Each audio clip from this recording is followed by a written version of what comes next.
বিশ্বকাপের পারফরম্যান্সে খুশি বিসিবি। টি-20 বিশ্বকাপের সেমিফাইনালের একদম দ্বার প্রান্তে ছিল বাংলাদেশ।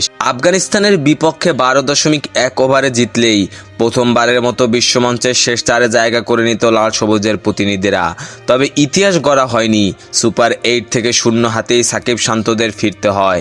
এবারের বিশ্বকাপে 3টি ম্যাচ জিতেছে বাংলাদেশ। এক আসরে সর্বোচ্চ 3 ম্যাচ জয়ের নজির এবারই করেছে টাইগাররা। বিশ্বকাপে টাইগারদের এমন পারফরম্যান্সে খুশি ক্রিকেট অপারেশনস কমিটির চেয়ারম্যান জালাল ইউনুস চৌধুরী। শনিবার 29 জুন গণমাধ্যমের মুখোমুখি হয়ে জালাল ইউনুস বলেন, বিশ্বকাপে আমাদের টার্গেট ছিল সুপার 8-এ খেলা।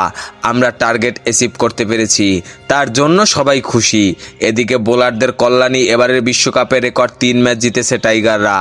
একমাত্র তাহিদ হৃদয় ছাড়া আর কোনো ব্যাটারি প্রত্যাশা অনুযায়ী ব্যাট হাতে আধিপত্য দেখাতে পারেনি। তাই ব্যাটারদের এমন বাজে পারফরম্যান্সের কারণও খতিয়ে দেখতে চাই বিসিবি।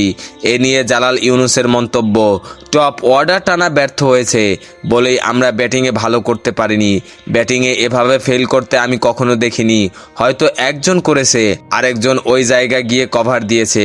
কোন কোন জায়গায় দুর্বলতা আছে এটা আমাদের খুঁজে বের করতে হবে এবং সেটা নিয়ে কাজ করতে হবে।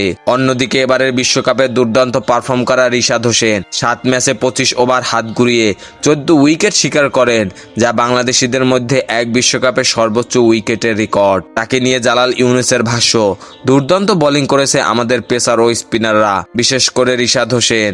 ওর জন্য একটা বড় প্ল্যাটফর্ম ছিল নিজেকে প্রমাণ করা। সব মিলিয়ে এ ওয়ার্ল্ড কাপে আমরা ভালো খেলেছি। খেলাধুলার সকল আপডেট পেতে আমাদের ইউটিউব চ্যানেলটি সাবস্ক্রাইব এবং ফেসবুক পেজটি ফলো দিয়ে লাইক, কমেন্ট, শেয়ার করে আমাদের সাথে যুক্ত থাকুন। ধন্যবাদ।